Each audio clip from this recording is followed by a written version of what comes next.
This is episode 82, and I've entitled it Stop Hiding and Take the Mic. Stop hiding and take the mic. Now, I cannot take credit for this title. I was on an Instagram live, The Confidence Corner, with Karen Louse. Go find her on Instagram. And she does a weekly show, and it's called The Confidence Corner. And she entitled this episode that we did together, Stop Hiding and Take the Mic. And so I am using this title that she came up with. Go check her out. She's amazing. And she has really helped me in my speaking. So today's episode is very personal because it's a question that I got and that I was able to respond to a client over Voxer. And I'm not going to air it for you, but I am going to walk you through the process that I walked with her. And it's a personal one also because I was the one that was hiding, and I didn't step up to the mic, even though I had my mic plugged in and pushed record. But on my Friends of a Feather podcast 7 years ago, I was not stepping out. I was hiding behind my interviews. I was hiding and it was I was hiding behind them and wanting to amplify their story. And in the process, I didn't share my own story, not until episode 50, where my husband and I got to share about our journey of infertility.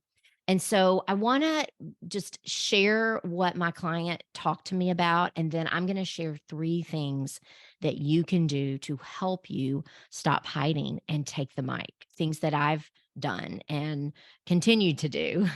So let me tell you a little bit of background. So in my coaching group, I'm going to launch another one in August. I'm really excited. But in my coaching group, I have 7 ladies, and they get personal Voxer access to me because that's where I can really get in the nitty gritty with them. And I really love that part. And so I had a client, precious client, ask me a question over Voxer. And it was, I'm not going to tell you all the details, but it was something that, to the extent of, she didn't see anyone else doing what she was doing, which was starting a podcast. And she asked, am I too blank to be starting a podcast? And you can fill that in with whatever you have had in your past. If this is you and you can relate to this, it's too what? Too introverted, too loud, too old, too busy. So she asked this question, am I too blank to be starting a podcast? And I immediately said, as I was listening to her Voxer, I have my notepad and I wrote in big, huge, bold letters, no, ma'am. No, ma'am. And so I told her, no, ma'am, you are not too blank to be starting the podcast. And so we walked through that, and I talked with her and shared the story of my son when he was about 2 or 3. And I took him to a Mexican restaurant that was in our local gas station. And if you have been anywhere in the South, maybe the North too, but in the South, if you have Mexican food in a gas station, you have lived. Okay. Like, there's not really any other place to start eating Mexican food except in the gas station. And so, some people might shake their heads, and I'll be like, no, this is authentic Mexican food. And it was in the gas station. Now they have a place of their own, but it was incredible Mexican food, y'all. I'm just so good. Okay. But enough of that. And so I took my son, I was like, hey, we're going to go get Mexican food. And he was like, no, ma'am. No, ma'am. And that was his thing. Like, anytime you would ask him anything, like, I would say, like, do you want to go over here? No, ma'am. Do you want a cracker? No, ma'am. So it was kind of funny that he would say that. And so I told my client that I was going to say it to her. No, ma'am. No, ma'am. You are not too blank for this. You are not too old for this. You are not too introverted for this. You are not too quiet for this. You're not too loud, too boring, too whatever you're saying in your head, insert that in. And I also told her that that hesitancy, I encouraged her to listen to the still small voice of the Lord saying, "You're just getting started. You're just getting started." And I believe it with all my heart. I did not come alive with my purpose in my business until 3 years ago, or really in purpose with my life until 3 years ago. I'm 43 now, and I was a Christian when I was 8. I became a Christian when I was 8 years old, but I did not come alive in what I knew what my purpose was, and until I was 40, and that was just a few years ago. And when I knew this is I knew what God was calling me to do. And so I want to also remind you a couple of things, that there are others that we would look at as being successful, and they may have started later in life, or they might have gone in a different direction that they ever thought. And so I'm going to say, no, ma'am. And what you need to say when the enemy comes at you with those thoughts that God has called you to share your message, God has called you to coaching or um, walking alongside somebody, consulting. But when the enemy comes at with you with a lie, with, or if you start doubting yourself, we blame the enemy for a lot, don't we? But when you start doubting yourself, no, ma'am. No, sir. No, ma'am. So a friend of mine, like I mentioned earlier, and a colleague, Karen Louse, was interviewing me. And we were talking about stepping up to the mic. We were talking about not hiding behind someone else or an interview. And when I started the Friends of a Feather podcast, I did not know that I had a story. I didn't even know that God wanted to use my story of walking through infertility or even starting my business to become a podcast coach and helping others with their podcast and start that ripple effect. I hid behind that and didn't know I had a story. And so I hid behind those interviews. I highlighted their stories.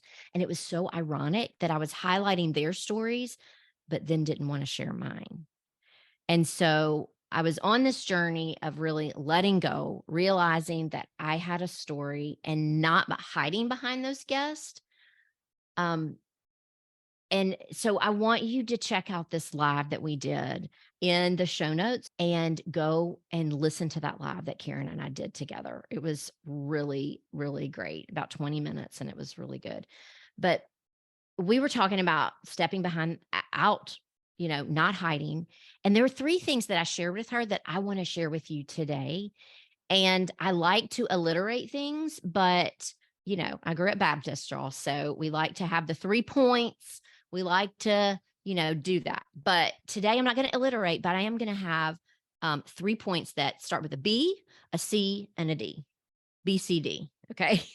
So the first one is B. Believe that you have something to offer. So we're thinking these thoughts. We're saying we're too whatever to start. We're too loud. We're too boring. We're too quiet. We're too introverted. We're too old. Whatever the 2 is, then these are the steps that we are going to take. Okay. And this is really the process that I went through and I continue to go through. And so those doubts creep in once in a while, and you just have to say, no, ma'am, no, ma'am. But the first one, so if this is you, if you can relate to this and you're like, yeah, that's me, I want you to walk with me through this process. So number 1 is believe you have something to offer. And when you believe you have something to offer, this is not something you drum up inside of you. Okay. No ma'am to that. But I said, it's not that I have all this to offer, like all that in a bag of chips that we said in the 90s, but it's what God has given me, because he has created me and he does not create junk. And so if you can believe you have something to offer, It's not believing in yourself. It's believing that it's believing God. It's believing God is giving you that gift, that talent, that purpose, and he doesn't create junk. You are going to steward that well. So he's given me this gift, and I need to believe that it is something good, so that it's good, and that I can offer it back to him and glorify him with it. So it's really a fact of stewardship. It really doesn't have anything to do with us, but it is believe you have something to offer, which is it comes straight from God. Okay. So that's B. And here's the thing. This is what I said to this precious client over Voxer. And I said, I most certainly know that you have a lot to offer in the form of a podcast.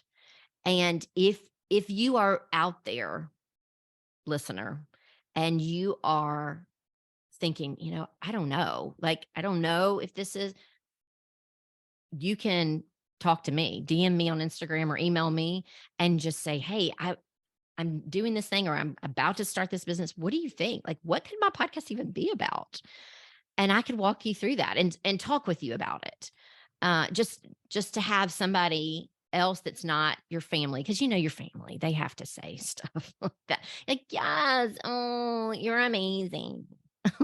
Like, you're like, okay, but you're my family. You're supposed to say that, right? But if you want somebody that is kind of outside of your situation or outside of your business or outside of your life to say, hey, I think this would be a really great angle to come from your business, or this is what I think God has gifted you at, just even in the few minutes that we talk together. So we can do that. Okay, that was a side. But B, believe you have something to offer. Okay. C, number 2 is C, concentrate on offering value. When we are offering value to those around us, whether it's their clients, whether they are people in our on social media, on your email list, whatever, wherever they are, when we're offering value, and when we know that value is coming from our podcast or coming from our email list or coming from our social media, we don't really have time to give into these, oh, I'm too blank for this. I'm too blank to start my podcast. So we don't really have time. If you're concentrating on offering value to your people, you don't have time to be like, I don't know. I don't know. I'm too blank for this. Nope. You don't have time for it. So we believe we have something to offer, but we're concentrating on the value, and we're not really concentrating on anything else. Like, we're concentrating on, I'm offering value. I'm creating content to offer value. I'm giving value. Okay. And when we have that position, when we have that heart position, really goes down to the heart.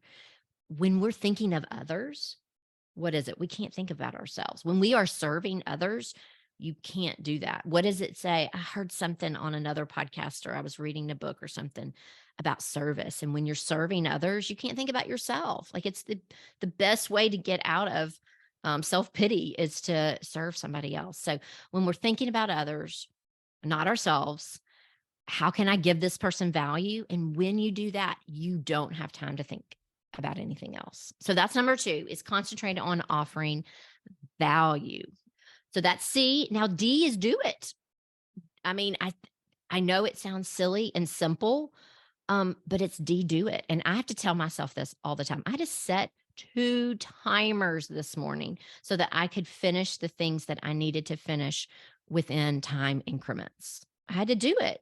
And that helps me. That's a tool that will help me do it. Okay. So we did B, we did C. Now D is do it. Do it scared, do it afraid, do it messy, do it imperfectly. Ooh, that's a hard one. That's a hard one because we want everything. I know, I do. I want everything exactly right. And if it's not exactly right, I cannot put that out in the world. I cannot do this. Do it imperfectly. D, do it. And it totally is. It's easier said than done, y'all. I get it. I get it. But if you start with that belief that you have something to offer that came from God, okay?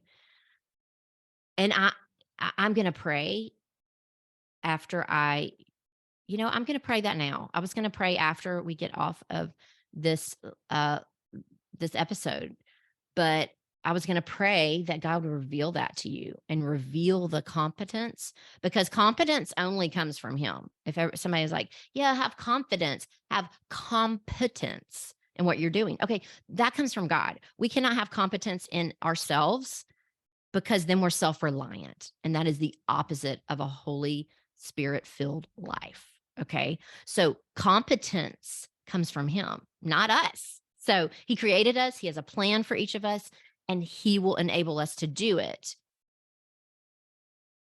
So I want to pray for you right now. I'm going to pray that God would reveal to you what you're supposed to do.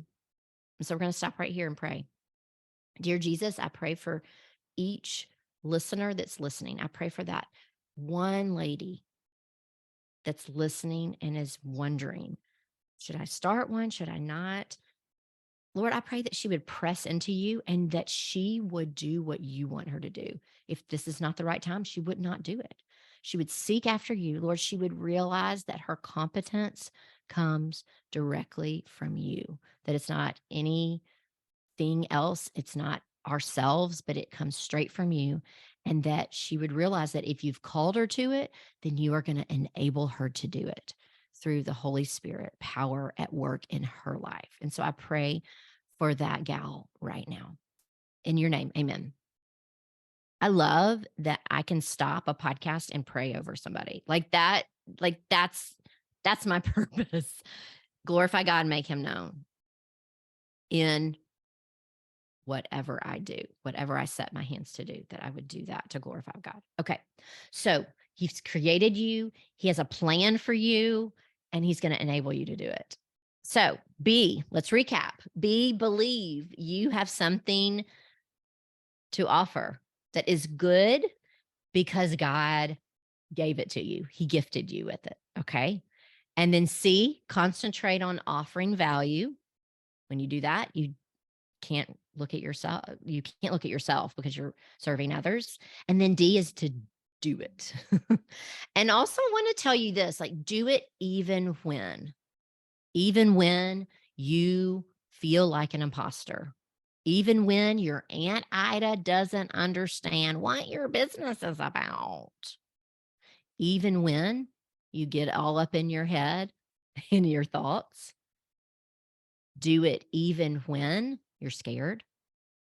Do it even when it isn't the way you pictured it would be. And this last one's for me. Do it even when you're a hot mess. We do it even when. So, are you going to do it even when? Follow the Lord and what He's calling you to do, and do it even when. I would love for you to screenshot this episode, in particular, if this was for you. And I want you to snap that screenshot and tag me, send it in your Instagram stories if you do Instagram, or Facebook stories if you do Facebook, and screenshot this and tag me if this was for you. And maybe it'll help somebody else too. If it was for you, maybe it was for somebody else too. If you don't want to do that and you want to DM me, direct message me, awesome. I would love to know if this was for you today. And if you don't do either one, if you don't do social media, email me. I would love to connect with you. Ren@renrobbins.com. All right. So that is your BCD for the day. All right. I am so grateful that I get to do this. I get to have a podcast. I get to coach women that are wanting to make their message, to really cast a wider net with their message, their God-given message. And so I'm excited to be here with you today. Remember, I'm here to help because life is too short to just wing it. See you next time, friend.